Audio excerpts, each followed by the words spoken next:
Je vais parler au nom des femmes du Bois Sacré, au nom des femmes de toute la Casamance qui se sont réunies en ce lieu. Wow. On peut même dire un lieu mythique, juste en face de la maison du président Ousmane Sonko, parce que c'était un cri de cœur.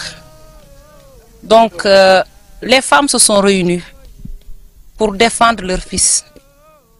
Donc, on ne savait plus où aller, par où commencer. Et finalement, comme on le fait en Casamance, il a fallu retourner aux pratiques ancestrales qui consistent à prier à l'aide d'une calebasse vers le Seigneur. Et c'est ce que les femmes viennent de dire tout à l'heure. C'est un cri de cœur vers Dieu. Parce que nous pensons que notre fils a été injustement accusé. Et c'est la raison pour laquelle toute la Casamance s'est réunie à cet endroit. La jeunesse au devant, les femmes du Bois Sacré étaient sur place avec des jeunes qui s'organisaient pour pouvoir défendre le leader de notre parti. Et ce sont des souvenirs atroces. Je me souviens d'un jour où l'endroit était rempli de fumée. C'était comme une guerre, et je peux dire que c'en était une. Je me souvenais de la barrière qui était juste devant, où il y avait des jeunes qui se relayaient devant les lacrymogènes. Avec des sacs de pierre. Voilà. Donc, c'était vraiment un sacrifice, un don de soi illimité. On quittait nos maisons même sans savoir pourquoi. C'était une force qui nous poussait vraiment à nous réunir ici pour défendre un fils de la Casamance. Et je dirais bien du Sénégal, parce que tout le Sénégal entier s'est réuni autour d'Ousmane Sonko. Parce que nous voulons défendre un projet que nous souhaiterons vraiment défendre jusqu'en 2050. Et j'espère que nous avons déjà ces jalons-là. Et nous souhaitons que Sonko et Diomaye, nous parlons du Sénégal, que ce soit le Sénégal de la vallée du fleuve aux rivières du sud, que tout le Sénégal, entre Diomaye et Sonko, je dis bien que c'est une seule nation qui se tient la main, qui s'est battue pour réussir et pouvoir diriger le Sénégal. Aller vers l'indépendance, surtout économique, mais politique aussi. Ce que nous n'avons pas oublié, ce sont nos martyrs. Je dis bien que ce jour-là, il y avait la fumée partout, des lacrymogènes qui se renvoyaient entre les policiers et nous qui étions là. Donc on ne pouvait pas, comment dirais-je, expliquer cette scène-là. À un certain moment, quand on n'avait plus de lacrymogène, on entendait les balles tonner. Des balles réelles. Des balles réelles. Et quand on ne tenait pas, parfois on allait vers les maisons qui sont aux alentours parce qu'il fallait se protéger des balles. Il y en a qui ramassaient, on entendait même les balles tomber sur les toits. Autour de la maison de Sonko aussi, on savait que les gens entendaient le bruit sur les toits. Mais on a pu tenir bon. On a pu tenir bon jusqu'au jour où Sonko et Diomaye ont pu réussir. Mais ce que nous n'oublions pas, nous ne pouvons pas oublier, ce sont nos jeunes qui sont tombés, par don de soi pour le Sénégal. Ziguinchor et Bignona ont payé le plus lourd tribut. Il ne faudrait pas oublier cela. Donc on réclame justice, pas vengeance, mais on voudrait que justice soit faite. Vengeance. Et c'est le cri de cœur que nous lançons à tout le pays, à toutes nos autorités, pour que ces jeunes-là, les parents de ces jeunes-là, puissent avoir cette justice réclamée depuis longtemps.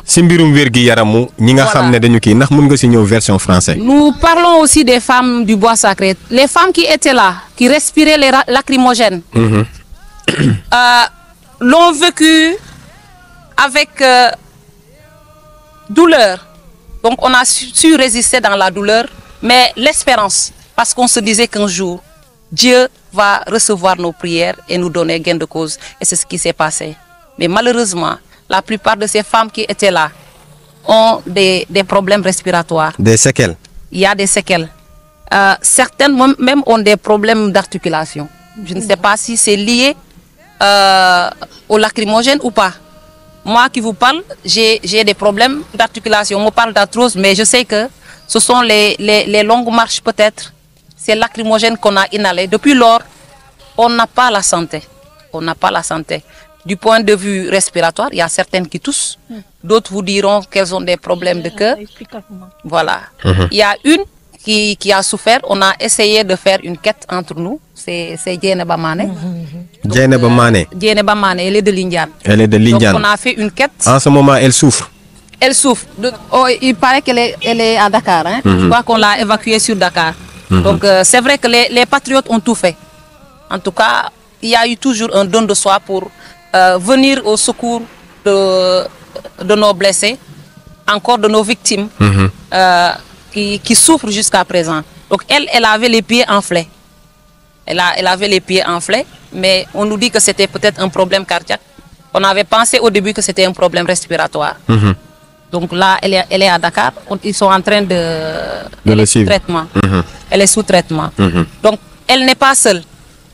Et c'est pourquoi nous souhaitons vraiment qu'il y ait un diagnostic plus approfondi pour surtout les femmes du bois sacré, pour qu'on sache à quel niveau chaque femme souffre.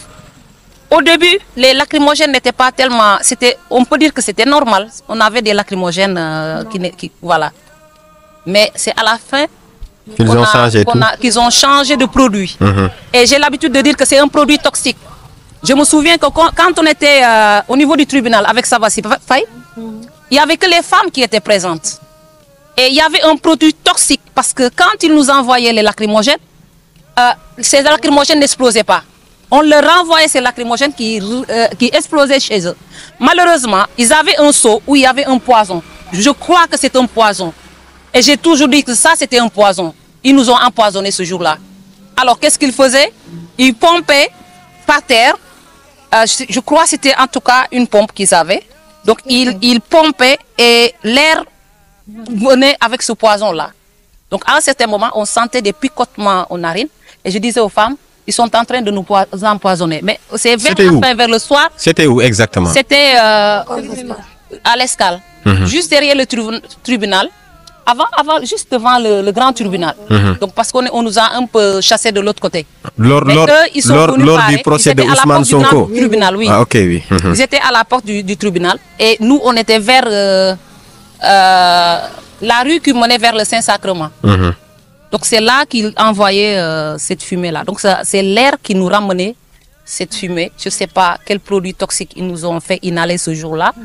Mais on en a souffert. Et je sais que depuis ce jour-là, beaucoup de femmes se plaignent de douleurs, surtout au niveau des poumons, au bas du sein droit.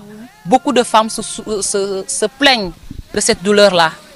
Et nous réclamons justice, mais aussi on souhaiterait que toutes ces femmes soient sauvées avant que ce ne soit trop tard. C'est pourquoi c'est vraiment un cri de cœur que nous lançons à tous les patriotes, à toutes les bonnes volontés, pour qu'on puisse au moins avoir peut-être des consultations gratuites qui pourront permettre, même si on ne parvient pas à nous donner des médicaments, mais si on connaît, on sait de quoi on souffre, si on sait de quoi il s'agit, on pourra peut-être acheter nos médicaments pour pouvoir nous soigner. Voilà. Merci beaucoup. On était aussi avec des jeunes. On était aussi avec des jeunes. Voilà. Consulter aussi ces jeunes-là. Qui n'ont pas accès. Voilà. Donc, oui, on revient aux jeunes. Pour les jeunes, il y a certains qui ont encore des problèmes. Donc, il faudrait un diagnostic plus approfondi. Donc, essayez de voir. Comme le cas de Boubacar Diallo. Voilà. Donc, essayez de voir s'il n'y a pas d'autres victimes qu'on n'a pas pu enregistrer et qui souffrent dans le silence. Hein? Comment faire pour vraiment leur venir en aide? Il y en a beaucoup. Hein. Voilà. Donc la prise en charge, on souhaiterait que ces jeunes-là soient vraiment pris entièrement en charge. Voilà, parce que ce sont des événements inoubliables, des événements douloureux qui restent encore dans nos cœurs. Merci beaucoup. Kan mooy waxaat? Man